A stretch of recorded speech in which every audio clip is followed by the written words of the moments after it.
The 10th time Sophia tried to kill herself to get out of marrying me, I told the system I was giving up on the mission. As punishment, it wiped all my memories of her. 3 years went by. Then, an alarm blared in my head. Sophia remembers everything. She and her daughter are tearing the city apart looking for you. I just stared into space and asked the system, "Who's Sophia?" The officiant had just prompted us to exchange rings when Sophia's phone buzzed. It was her muse, Julian. "I'm sorry, Sophia." His voice crackled through the speaker, ragged with emotion. "I can't do this. I can't live without you." My lips trembled. I tried to pretend I hadn't heard, tried to force the platinum band onto her finger. She yanked her hand away. The ring skittered across the polished floor, picking up dust and grime.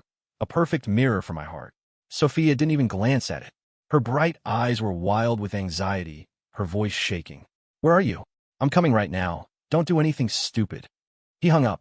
Sophia's face was a mask of panic, her entire being already gone, consumed by thoughts of him.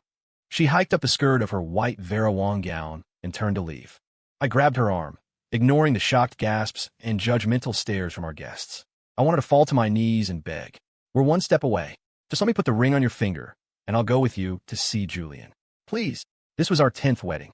If this one failed, my chance to save her would be gone forever. Her brow furrowed in annoyance, her eyes cold and empty of any feeling for me.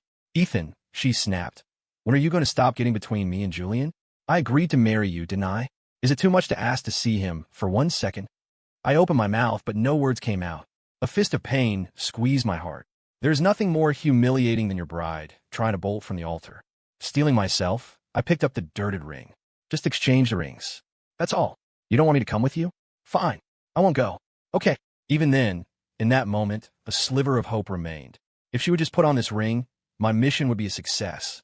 She could live a long, healthy life in this world, safe and sound, even if the man by her side wasn't me. But Sophia took a step back. She snatched a bottle of red wine from a nearby table and smashed it on the floor. The wine pooled like blood, stark and jarring.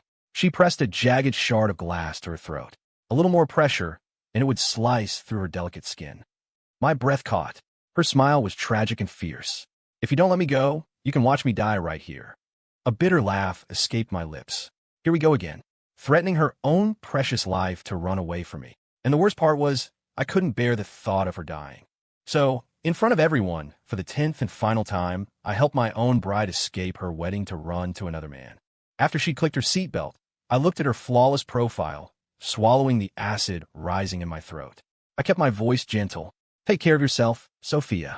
I don't think I'll be helping you anymore after this." She shot me a disgusted look, dismissing my words as if they were nothing. Her tone was like ice. Couldn't happen soon enough. Then she slammed on the gas and sped away without a backward glance. I was left alone to handle the fallout, expertly ushering out the guests, offering apologies to each and everyone. Their gazes, a mixture of pity and ridicule, nearly drowned me. Only when the venue was empty could I finally breathe. I stared at our wedding portrait for a moment, a humorless smile playing on my lips. Then I took off my tie and spoke to the system. "Okay, you can send me away now. I'm abandoning the mission." The system was silent for a long time before it asked, "You've endured 10 years of this. Are you sure you won't give her one more chance?" I shook my head, my resolve absolute. "No, I'm done." 10 years was more than enough. As my punishment, the system began to erase every memory I had of Sophia.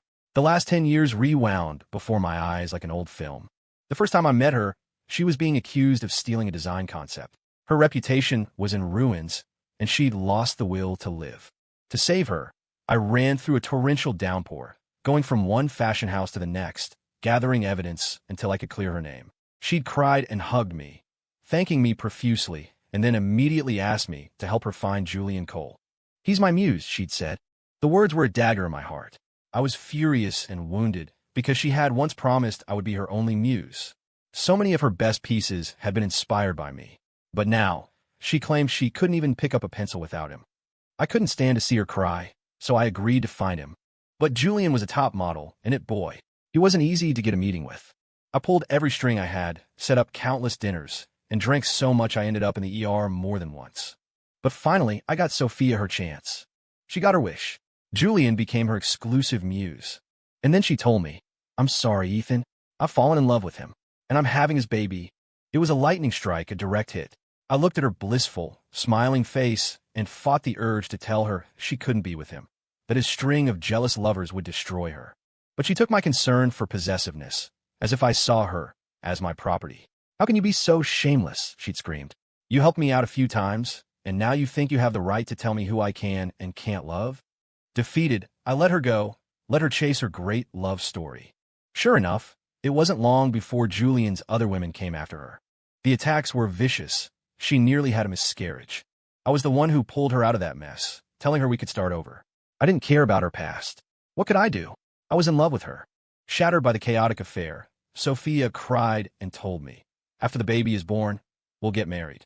She gave birth to her daughter, Chloe. Her physical recovery was painfully slow, and she developed severe postpartum anxiety. I patiently cared for both of them. There were moments, quiet moments, when I felt like we were a real family. Sophia, however, did not feel the same. On the night of Chloe's 11th birthday, I came home early, hoping to surprise them. Even though Sophia kept putting off our wedding, I had treated them like my own family for years. I never missed a birthday or a holiday, always planning the perfect gifts. As I approached Chloe's room, I heard her innocent voice ask, "Mommy, if I tell Uncle Ethan that I like Daddy more and want to live with him, will he really let us go?" Sophia's laugh was soft and warm. "Of course he will, sweetie. Ethan has the softest heart. He loves you so much, he'd never want to see you sad." Chloe asked, "But what if he gets mad and leaves us?" Sophia just laughed again. "He won't. You and I are his whole world, Chloe. He would never leave. Those who are loved without question are always reckless." Sophia knew I loved her, so she trampled on my feelings without a second thought, destroying the weddings I planned one after another. But a man's patience has its limits. Mine had been eroded by year after year of disappointment. Better to walk away than to stay trapped in this toxic dance. I went back to my place and gathered every gift I'd ever given Sophia and Chloe. I built a small bonfire in the backyard and burned it all, destroying every last trace of my love for her. The system was still slowly processing my memories. My phone rang. I answered, and Sophia's frantic voice shot through the line. "Ethan, Julian's been hurt. Can you do me a favor and pick up Chloe from school? Bring her to the hospital." I hesitated for a second before speaking slowly and clearly. "I think I told you. I won't be helping you anymore." There was a moment of silence. Then her voice dripped with anger. I knew it. All that talk about loving me, it was all a lie. She was using her old trick. Whenever I refused her, she'd throw that line at me, forcing me to prove my love all over again. I sighed, my tone colder than it had ever been with her. "Seriously, Sophia, leave me alone. I'm leaving soon." Her voice got even sharper. "Where you go is none of my business. I just need you to get Chloe. After that, you can go die in a ditch for all I care." She hung up. I rubbed my temples and grabbed my car keys. Even if I was about to disappear, I couldn't stomach the thought of leaving Chloe waiting alone at her elementary school. Besides, it was time to put an end to this strange, undefined father-daughter relationship we had. As I pulled up to the school, my head swam for a moment.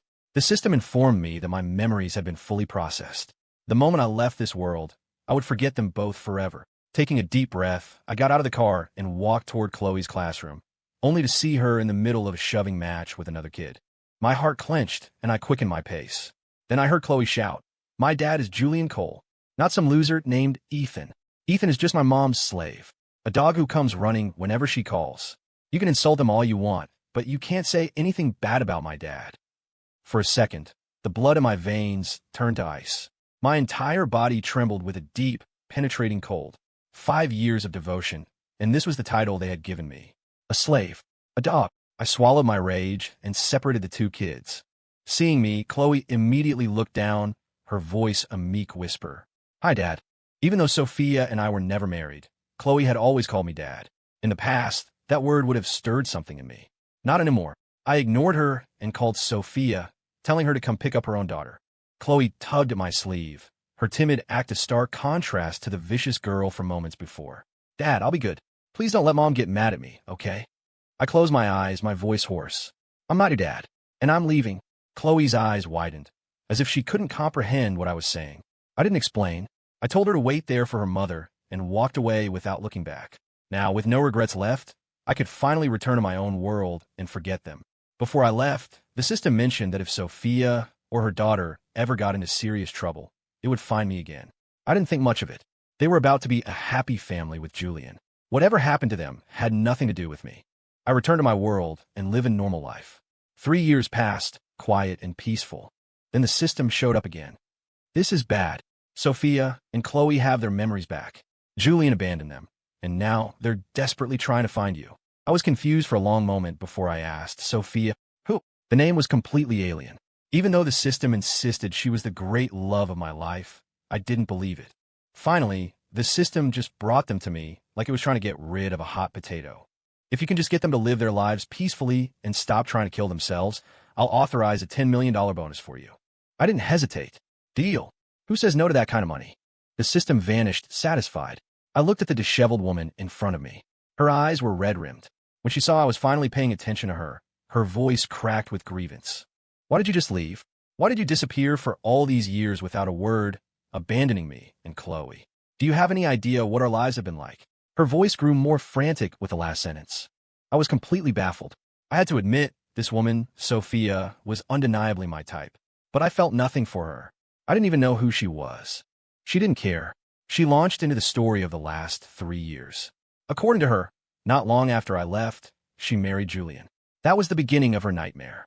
As a rising fashion designer, Sophia treasured her muse. She took Julian to every fashion week, introduced him to all the major players in the industry. In return, he went behind her back and found himself a rich, older benefactor. When Sophia found out, they had a massive fight, and she filed for divorce immediately. Soon after, her benefactor used her influence to crush Sophia's design studio, running it into the ground. Despondent, Sophia took Chloe and moved back into the house I had once bought for her. The very first night, she dreamed of me. Since her memories had also been erased, she didn't know who I was. But the dreams became more and more frequent, and gaps in her memory started to appear, until one day, everything came flooding back. She looked at me with deep emotion, grabbing my hand and refusing to let go. It's okay if you don't remember. I can help you. We can take it slow. One day, you'll remember everything, and you'll fall in love with me all over again. Okay. Looking at her face, I felt a flicker of something, a powerful wave of repulsion that washed over me. I immediately tore my hand from her grasp. In Sophia's shocked silence, I saw a ring tumble from her hand and roll across the floor. You gave me this ring, Sophia said, her voice soft as she carefully picked it up.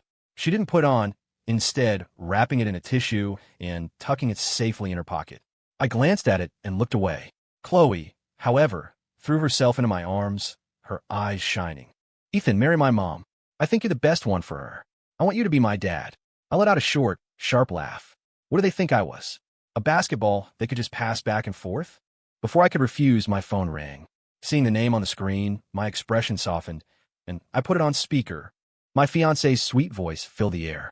Ethan, you have to see this new dress I bought. Tell me what you think. The irritation in my chest instantly vanished. Ignoring Sophia's thunderous expression, I gently helped my fiancé pick out a matching outfit and promised to take her to dinner that night. The moment I hung up, Sophia's voice, sharp and accusatory, cut through the air. You're doing great, aren't you, Ethan? How dare you find another woman behind my back? Do you have any idea how much you've wronged me? Her outburst made the nearby pedestrians turn and stare at me with condemning eyes, as if I were some kind of monster. A feeling of disgust rose in me, making my voice even colder. So, it was okay for you to marry another man behind my back, but I can't find someone and start my own family? Don't you think that's a bit of a double standard, Ms. Vance? Sophia's lips parted, and tears instantly welled in her eyes. But, you said you'd always be by my side. You promised you'd always support me. Why did you change? I had no memory of saying that, but I knew one thing for sure. I don't give second chances to people who betray me.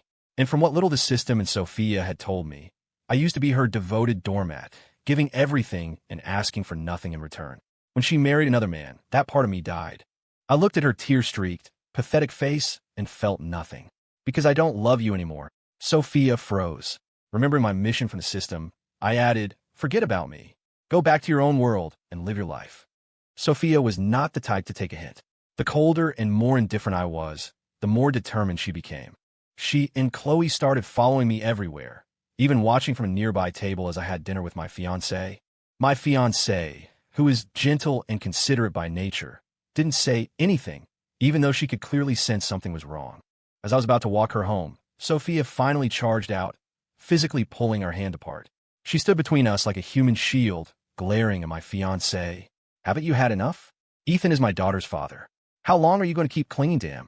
The color drained from my fiancé's face. I rushed to explain. That's not true.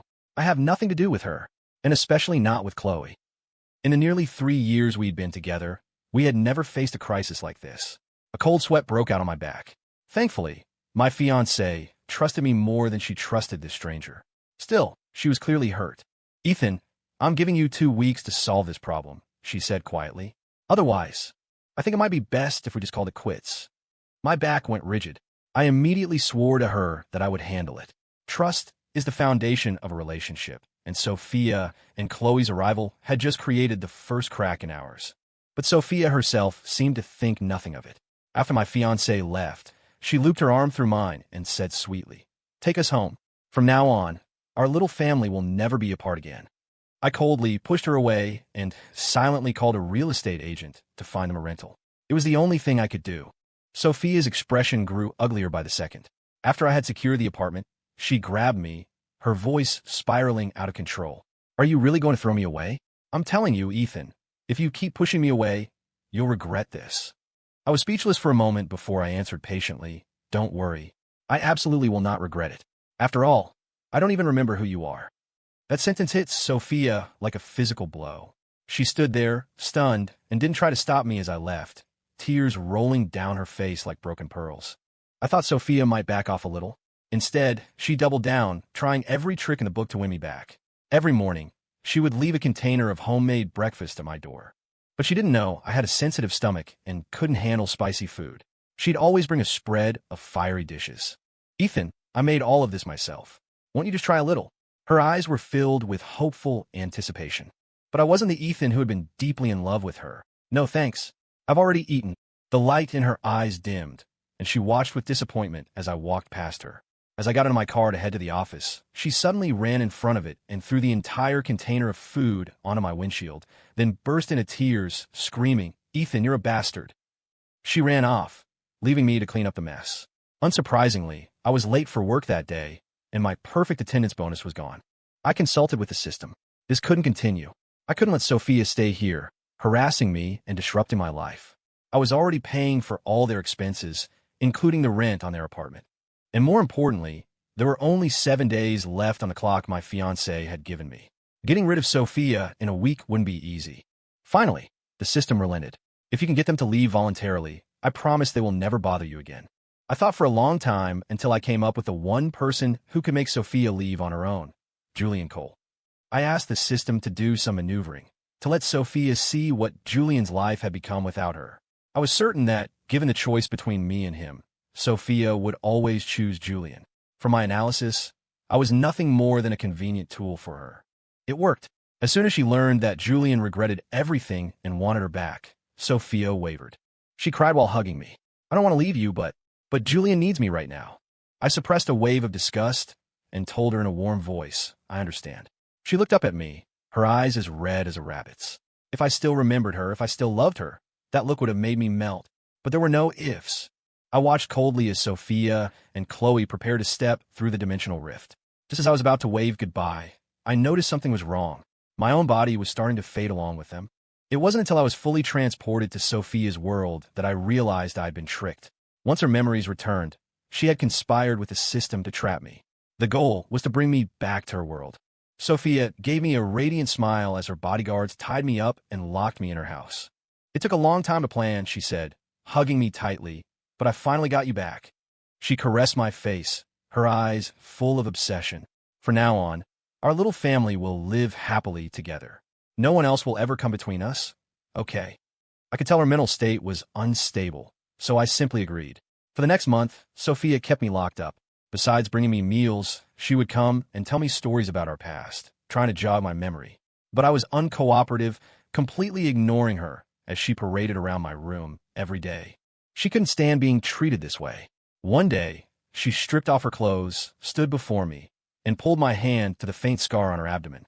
"This is from when I had Chloe. It hurts so much, but I don't regret it. It's proof that I loved you." I was filled with an exasperated silence. Was she taking me for a complete idiot? I might not remember the past, but I was damn sure Chloe wasn't my child. I called her bluff. "You mean it's proof you love Julian?" Stop trying to delude yourself, Sophia. Her face froze, and tears welled up in her glassy eyes. But the person I love now is you, Ethan. It's really you. I scoffed. By the time she had belatedly fallen in love with me, I had already given up on her. Now, even her touch filled me with a profound sense of revulsion. But that wasn't enough. I had the system help me fake a severe case of depression.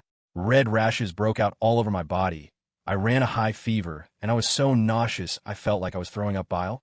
Sophia, her face grim, brought in a doctor. After an examination, the doctor concluded it was a psychological issue. This man is suffering from severe depression. It's critical to avoid any major emotional stress in his daily life. Learning that I might have depression, Sophia's world seemed to crumble. With tears in her eyes, she clutched her hair in despair. What do I do, Ethan? What can I possibly do to make you better? I leaned against the wall, putting a safe distance between us. Just stay away from me. Sophia's expression went blank. She refused to believe it, bringing in one psychologist after another to treat me. But instead of getting better, my condition worsened. Within 2 weeks, I was so weak I could only lie in bed and consume liquid food. I'd lost all my muscle mass, and my cheeks were frighteningly sunken. I looked like I was on the verge of death, completely stripped of any of my former appeal. As someone who valued appearances, Sophia naturally grew more and more disappointed in me and rarely set foot in my room anymore. Even so, she wouldn't let me go. The room was bugged with cameras, my every move under her surveillance. Sophia was a complete and utter lunatic. She spoke to me through the monitor. Honey, I'm studying to become a nutritionist. Just you wait. I'll make you as handsome as you were before.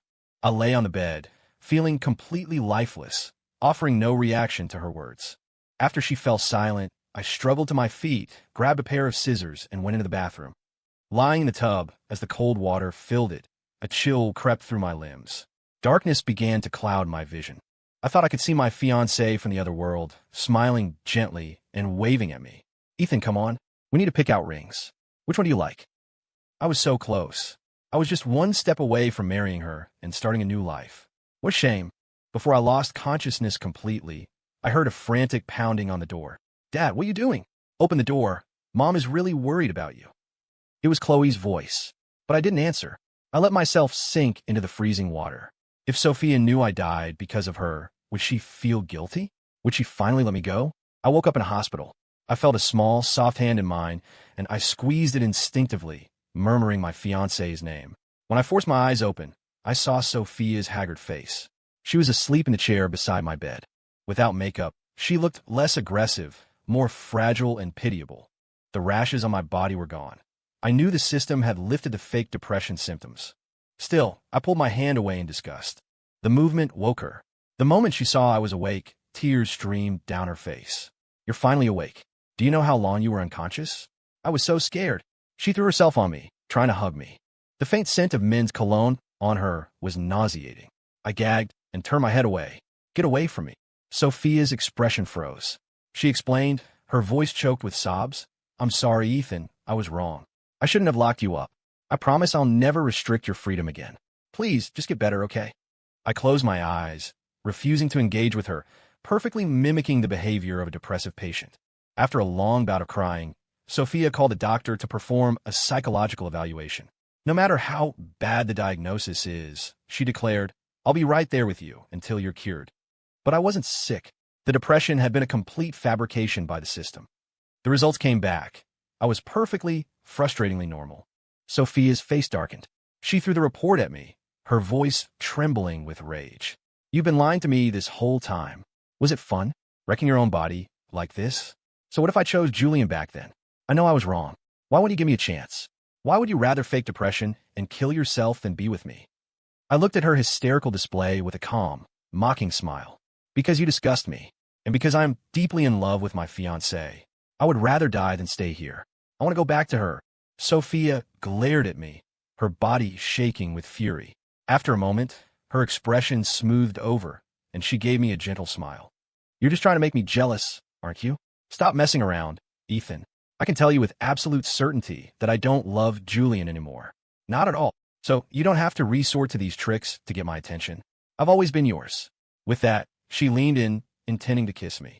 Just then, her phone rang. It was an unknown number. Sophia answered with a frown, and Julian's voice came through, panicked. Babe, you have to help me. I owe a lot of money, and they said if I don't pay up, they're going to cut off my hand. Before he could finish, the call was abruptly cut off. Sophia immediately shot up, her face a mask of worry. She made a quick call to her company, arranging for ransom money. Then she turned to me. I'm sorry, Ethan. Julian is still Chloe's biological father. I can't just stand by and let him get hurt. I rolled my eyes, utterly indifferent. Sophia shook her head and chuckled, a hint of coquettishness in her tone. Oh, stop being jealous. I'll have Chloe come sit with you. As soon as things are handled over there, I'll be right back, okay? The thought of dealing with the smaller version after getting rid of the big one was more than I could handle. I refused immediately. No need. Just go. Sophia froze, her face darkening again. You'd better not be faking sick or pulling any other stunts. With that, she turned and stormed out, her heels clicking angrily as she slammed the door behind her. What an unstable woman. I rolled my lips, waited until I was sure she was gone, and then scrambled to the window. I climbed out onto the AC unit and used the drain pipes to get to the roof. The system, which had been playing dead, finally spoke up, its tone agitated. What are you doing? I stood against the cold wind and delivered my threat. Let me leave this place. If I die, I'm sure things won't go well for you either. The system sounded panicked. Okay, just don't move. I'm looking for a way to get you out of this in one piece. I tentatively lifted 1 foot off the ledge. You have 3 minutes. If you don't have a solution by then, I'm jumping. The system worked fast. It told me that Sophia had finally accepted the fact that I didn't love her anymore, but she couldn't admit it to herself. To make her give up for good, I had to die in front of her. I looked down at the 50-foot drop and sighed, my head aching. You'd better not be tricking me again. The system swore this was the real deal. I had the system locate where Julian was being held. It turned out the whole kidnapping was a setup, orchestrated by Julian himself to win Sophia back. A toxic couple playing their twisted games, and they just had to drag an innocent bystander into their drama. I was so done with them. When I got back to my hospital room, a black hood was thrown over my head. I heard Chloe's apologetic voice. I'm so sorry, Ethan. Daddy really wants to win Mommy back, and I can't stand to see him so sad. I have to inconvenience you, but I promise you'll be completely safe. I scoffed internally. My luck really ran out the day I met this mother-daughter duo. But the thought that I would soon see Sophia and then die in front of her filled me with a strange excitement. I was finally going home to my beautiful, gentle fiancée. An hour later, I was tied up next to Julian, a knife held to my throat. Sophia stood across from us, her face pale, her eyes darting between me and Julian. Her voice was hoarse. I have the money. Let them go, and I'll pretend this never happened. The kidnapper sneered. You can only choose one to walk away. The other one leaves a hand behind. Julian's acting was impeccable. He was a mess of panic pleas. Babe, save me. These hands are for giving you massages. They can't cut them off. It was pathetic. I looked away towards Sophia's tormented expression and found it almost funny. What are you hesitating for? Pick your man. He loves you. I don't. Sophia's pupils constricted, but she still couldn't make a decision. As the seconds ticked by, Julian suddenly let out a pained cry. Sophia's head snapped toward him. A thin line of blood was trickling down his neck. His eyes were filled with despair. I love you, babe. Even if I die here today, I want you to remember me. And I'm sorry. Everything before was my fault. His words were filled with genuine, blood-soaked emotion. Sophia was visibly moved, her heart clearly aching for him. After all, Julian was the one she had truly and completely loved. She looked at me with guilt in her eyes. I'm sorry, Ethan. If you lose your hand, I swear I will find you the best doctor and the most advanced prosthetic in the world. The instant the words left her mouth, Julian was released. As he walked past me, he whispered smugly, what good did faking sick to get her sympathy do? In the end, I'm the man she loves most. I'm the father of her child. All you can do is watch. I looked up at him and smiled. Oh, I hope you two are very happy together. Julian rushed over to embrace Sophia. After a few sweet nothings, she blushed and cautiously hugged him back. Then she looked at me apologetically. I'm sorry, Ethan. Just wait a little longer. I'll rescue you right away. I rolled my eyes, easily broke free from my captor, and snatched the knife from his hand. Don't bother, Sophia. This game of yours. I'm done playing. Her expression changed. She instinctively moved to shield Julian, explaining frantically, Julian was just trying to win me back. He would never have really hurt you. Don't you hurt him. I looked at them, and I laughed until tears streamed down my face. So you knew this was all an act your precious Julian put on for you? The two of you are disgusting. To prove their importance to each other, One staged a drama, and the other played dumb, both using me as the sacrificial pawn. As they stared at me with guilt and shame, I raised the knife and, without hesitation, sliced it across my wrist. Sophia screamed, "Ethan!" I closed my eyes, tuning out her voice. My only thought was that I was finally going home to my fiancée. I collapsed to the ground. Blood spattered on the floor. Everyone in the room was stunned into silence. Sophia pushed Julian away and ran to me, screaming for help as she tried to stanch the bleeding. "I'm sorry. I'm so sorry, Ethan. I'm so sorry. I love you. It's you I love. I just didn't want to be indebted to Julian. If you had just waited, I was going to save you." She collapsed onto my chest, sobbing uncontrollably, her hands trembling so badly she couldn't keep them steady. "How could you be so stupid?" I took a deep breath and cursed internally.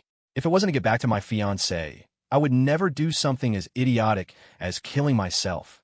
System, you owe me big time for this. I didn't die. The system said it wasn't its fault. Sophia had thrown an obscene amount of money at the problem and dragged me back from the brink of death. It said, "Sophia truly, deeply loves you now. Are you sure you don't want to consider staying with her?" I gave a cold laugh. "Are you guys running a human trafficking ring now? Forcing people to stay where they don't want to be?" The system looked sadly at the tear-streaked Sophia. "But she's so pitiful.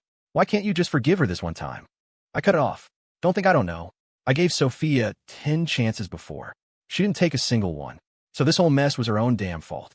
I was leaving no matter what." The system sighed in defeat. As if on cue, Sophia threw a surprise engagement party for me. She smiled and held out a ring. "Remember this, Ethan? It's the one you had custom-made for me. It even has our initials engraved on it." I expressionlessly knocked the ring from her hand and pointed to Julian, who was standing not far away. "You want to marry you? Fine. Tell him to come over here and get on his knees and apologize." Sophia's expression was conflicted. At that moment, Chloe jumped out and stood protectively in front of Julian. "Mom, snap out of it. Ethan doesn't love you anymore. Daddy is the one who truly loves you. Don't hurt Daddy for him." Sophia snapped. "This is grown-up business. Stay out of it." She had her bodyguards take Chloe away, then walked over to Julian. "Apologize to Ethan." Julian's face twisted in a venomous sneer. "Why should I? Who the hell does he think he is? He was nothing but a dog for you and Chloe. Why should I apologize to him?" Sophia slapped him across the face. "Shut up. You have no right to talk about Ethan. He's 1,000 times, 1,000,000 times better than you." Julian's lip trembled and his eyes reddened. "That day, when you chose me, I thought you had forgiven me." Sophia's face hardened. "I haven't. I will never forgive someone who betrays me, and I will never hurt Ethan for you again." Julian let out a hollow, crazed laugh. "But Sophia, if I don't have you, I can't go on living." She didn't even look at him. Julian closed his eyes, turned, and sprinted toward the grand staircase. He ran to the top-floor balcony and threw himself over the edge. He landed squarely on the gift table. Guests screamed and scattered. The scene descended into chaos. As Sophia rushed to hold him, he coughed up blood and smiled. "Remember, I died for you." Julian was rushed to the hospital. I, on the other hand, was placed under heavy guard again. This time, they welded iron bars onto my windows to prevent any further accidents. A day later, Chloe burst into my room and forced me into a car, taking me to a seaside cliff. Her eyes were swollen and red from crying. She stared at me with pure hatred. "At first, I thought Mom was just using you to make Dad jealous, so he'd come back. I never thought she'd actually fall in love with you. You're a homewrecker." It was the first time anyone had ever called me that. It was almost novel. Chloe continued through clenched teeth. "Dad's legs are broken, but Mom still won't get back together with him. And it's all your fault. If you die, they'll definitely get back together, and I can have my family back." I narrowed my eyes and reminded her, "You're 14 now, right? There are some things you really shouldn't do." She just laughed, completely unconcerned. "I'll just push you into the ocean. No one will ever know it was me." With that, she shoved me off the edge of the cliff. What Chloe didn't know was that I had called Sophia earlier. She had heard every single word her daughter said. By the time Sophia arrived, I had already disappeared into the vast, churning sea. The system automatically corrected my status, sending me back to my original world. Sophia knew, then, that she had truly lost me forever. Standing on the cliff edge as waves crashed against the rocks, she slapped Chloe across the face and told her to go back to Julian. "Don't ever call me Mom again. I'm not your mother." Chloe panicked, grabbing Sophia's hand. "Mom, you can't. Dad can't walk anymore. He needs you to take care of him." Sophia's heart was a dead, empty thing. She pried Chloe's fingers off her arm, her voice flat and cold. I don't care if your father lives or dies. It would be better if he did. Chloe froze. Sophia had never spoken to her with such venom. In that moment, Sophia seemed ready to abandon everything for the man who was gone, her sanity completely shattered. She shook Chloe off and began walking, step by step, toward the ocean. Ethan, the water is so cold, isn't it? Don't be afraid. I'm coming to be with you. Even if it's in another world, I'll follow you. Chloe desperately threw her arms around her. Mom, are you insane? How can you abandon me and Dad for Ethan? Sophia was indeed insane. She was committed to a psychiatric hospital by Chloe and Julian, forbidden from leaving the grounds. The moment she was outside, she would find a way to get to the ocean. She jumped into the sea several times and nearly died. The father and daughter were at their wits' end. They had no idea how to make Sophia well again. She ignored them completely, spending her days clutching a diamond ring and whispering Ethan's name. Anything related to Ethan triggered Chloe's guilt. She destroyed every trace of him, including the diamond ring. That was when Sophia truly broke. She grabbed Chloe by the hair, pinned her to the bed, and brutally broke both of her legs. When Julian found out, he decided to take Chloe into his own care. But Chloe, unable to cope with her crippled body, eventually chose to end her own life. She left Julian a single suicide note. It read, "In my next life, I hope I can have a happy family, and I hope I am not my mother's daughter." Julian was consumed by grief. The daily torment broke him, and he fell into a true, deep depression. He was admitted to the same psychiatric hospital, becoming a fellow patient of Sophia's. They spent their days screaming curses at each other, each wishing the other would drop dead. The system showed me all of this, then asked me coldly, "Are you satisfied now?" Their lives are a living hell. I just shrugged. You reap what you sow. Then I turned my back on the system, pulling my wife and daughter into a tight hug, kissing their warm cheeks. Fate had been kind. After the nightmare ended, I returned to my world and won $100 million in the lottery. I never had to worry about money again. My life, filled with a loving wife, a beautiful child, and quiet comfort, was perfect. The system watched me for a while, then left, sullen and dejected.